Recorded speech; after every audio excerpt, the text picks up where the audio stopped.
ഇന്ന് day in my life ആണ് കേട്ടോ. ബ്രേക്ക്ഫാസ്റ്റ് കഴിച്ചിട്ട് വണ്ടി ഒന്ന് കഴുകാൻ വേണ്ടി ഇറങ്ങിയതാണ്. പുറത്തു കൊണ്ട ഒരു ആവശ്യമുണ്ട്. അപ്പം ആണെങ്കിലോ വണ്ടി മൊത്തം ചെളിയായി കിടക്കുക. അല്ലെങ്കിൽ ഞാൻ എപ്പോഴും കഴുകലൊന്നും ഇല്ല കേട്ടോ. അതിന്റെ ഇടയിൽ ചെറുക്കനെ ഇവിടെ ആക്കി തന്നിട്ട് ഉമ്മച്ച് കുളിക്കാൻ പോയിട്ടോ. അവനാണെങ്കിൽ ഇനിയും വെച്ച് ഞാൻ കണ്ടിട്ടില്ലാന്നുണ്ടെങ്കിൽ പിന്നെ കച്ചറയിക്കാരം. ഇതിപ്പോ എന്റെ അടുത്ത് ഇറങ്ങി വരാനുള്ള ചെണുങ്ങലാണ് കേട്ടോ. ഈ ചെരുപ്പ് ഊരിയിട്ടുള്ള ഒരു പരിപാടിക്ക് ഓനില്ല കേട്ടോ. ഒറ്റക്കന്നെ ഇട്ട് വരുന്നതാണ്. ഇന്നിപ്പോ എന്താണെന്ന് അറിയില്ല. അതായത് ഇജ്ജൊക്കെയാണ് ഇട്ട് പോന്നിക്കണത്. ആ ഇറങ്ങി വരുന്ന കണ്ടപ്പോഴേ എനിക്ക് തോന്നിയത് എന്റെ മേത്ത് കയറാനാണെന്ന്. പിന്നെ അതിന്റെ ഇടയ്ക്ക് ഇപ്പച്ചി വന്നുകൊണ്ട് എന്റെ പണി കഴിഞ്ഞിട്ട് അങ്ങനെ അതൊക്കെ കഴിഞ്ഞ് റെഡി ആയിട്ട് ഞങ്ങൾ നേരെ പോളൂസിന്റെ മീറ്റിങ്ങിനാട്ടോ പോകുന്നത്. ഈ സ്കൂളിൽ തന്നെയാണോ ഞാനും പഠിച്ചത്. അതും സെക്കൻഡ് ഫ്ലോറിൽ. അല്ല ആലോചിക്കാൻ പോലും പറ്റുന്നില്ല. അന്നത് ആസ്പെറ്റോസ് ചെയ്യുന്നു. വീട്ടിലെത്തുമ്പോഴേക്കും ഒരു വിധമായിട്ടുണ്ടാവും. സാധാരണ മീറ്റിങ്ങിന് ഇപ്പച്ചിയാ വരില്ല. ഇപ്രാവശ്യം പിന്നെ കുട്ടിനെ ഫ്രണ്ട്സിന് പരിചയപ്പെടുത്തണം എന്നാണ് പോളൂസ് വാശി പിടിച്ചിട്ട് അങ്ങനെ അമ്മച്ചിയും കുട്ടിയും വന്നതാട്ടോ. ഓല കൊടുത്താക്കാൻ വന്നതാ ഞാൻ. പക്ഷെ ചെക്കൻ ഞാൻ ഇരുത്തിയിട്ടില്ല. അതിന്റെ ഇടയ്ക്ക് ടീച്ചേഴ്സിനെയും നോൺ ടീച്ചിങ് സ്റ്റാഫിനെയും സാറിനെയും ഒക്കെ കണ്ടുട്ടോ. 8th വരെ കേട്ടോ ഞാൻ അവിടെ പഠിച്ചത്. 6 years ആയി ഇപ്പൊ ഞാൻ അവിടെ നിന്ന് ഇറങ്ങിയിട്ട്. പക്ഷെ ഞാനും മറന്നിട്ടില്ല ടീച്ചേഴ്സും സാറും ഈവൻ നോൺ ടീച്ചിങ് സ്റ്റാഫ്സ് പോലും കേട്ടോ. ഭയങ്കര സന്തോഷം തോന്നി. കാരണം ഞാൻ അത്രയും സൈലന്റ് ആയിട്ടുള്ള സ്റ്റുഡന്റ് ആയിരുന്നു അന്ന്. ഇമ്മച്ചി മീറ്റിംഗ് ഹാളിൽ തന്നെ ഉണ്ടോ. ഈ ചെക്കനാണെന്നുണ്ടെങ്കിൽ ഒരു 10-15 പ്രാവശ്യമെങ്കിലും ഗ്രൗണ്ട് മൊത്തം ഓടിച്ചിട്ടുണ്ട് കേട്ടോ ഈ നട്ടപ്പൊരി വെയിലത്ത്. പിന്നെ ഇന്റർവെൽ ആയപ്പം പോളൂസിന്റെ അടുത്തേക്ക് പോയി. കുട്ടിനെ ഫ്രണ്ട്സിന് കാണിച്ചു കൊടുക്കാനാണല്ലോ മെയിൻ ആയിട്ട് ഞങ്ങൾ പോകുന്നത്. പിന്നെ അതൊക്കെ കഴിഞ്ഞ് നേരെ വീട്ടിലോട്ട് തന്നെ പോയിട്ടോ. നല്ല ടയർഡായിരുന്നു കേട്ടോ. കാരണം അത്രയ്ക്ക് ഞാൻ ചെറുക്കനെ ഓടിച്ചിട്ടുണ്ട്. അങ്ങനെ അതൊക്കെ കഴിഞ്ഞപ്പോൾ താഴത്തെ വീട്ടിൽ ചക്ക ഇട്ടിട്ടുണ്ട്. അത് എടുത്തുകൊണ്ടുവരാനെന്നും പറയാണ്ട് ഇപ്പച്ചി ഞാൻ അങ്ങോട്ട് പറഞ്ഞേച്ചു. സ്കൂട്ടിമോ വെച്ചാട്ടാ കൊണ്ടുവന്നത്. എന്തായാലും നല്ല പണി കിട്ടിട്ടോ. വിളഞ്ഞി കാലുമലും പാൻസിലും ഒക്കെ ആയി. പിന്നെ ഒരുവിധം എണ്ണയൊക്കെ തേച്ച് റെഡിയാക്കി എടുത്തു. ഇന്റെ പൊട്ടത്തല്ല എന്ത് പറയാനാ. അത് കഴിഞ്ഞപ്പോൾ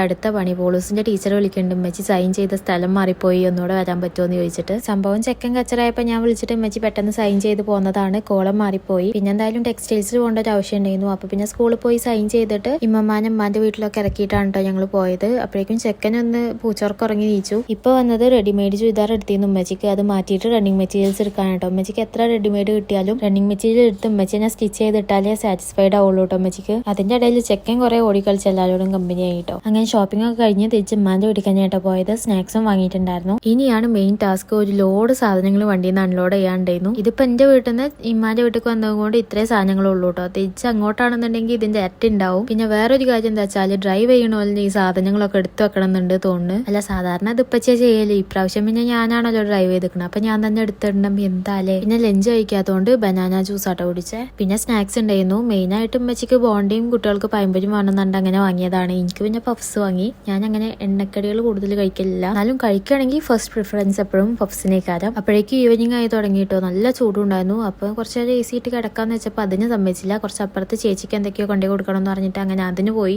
പ്രത്യേകിച്ചൊന്നും ഉണ്ടായിട്ടില്ല. ഡിന്നറിന് ചക്കക്കൂട്ടാനും ചിക്കൻ കറിയൊക്കെ ഉണ്ടായിരുന്നു. പറ്റുള്ളൂ. ബൈ.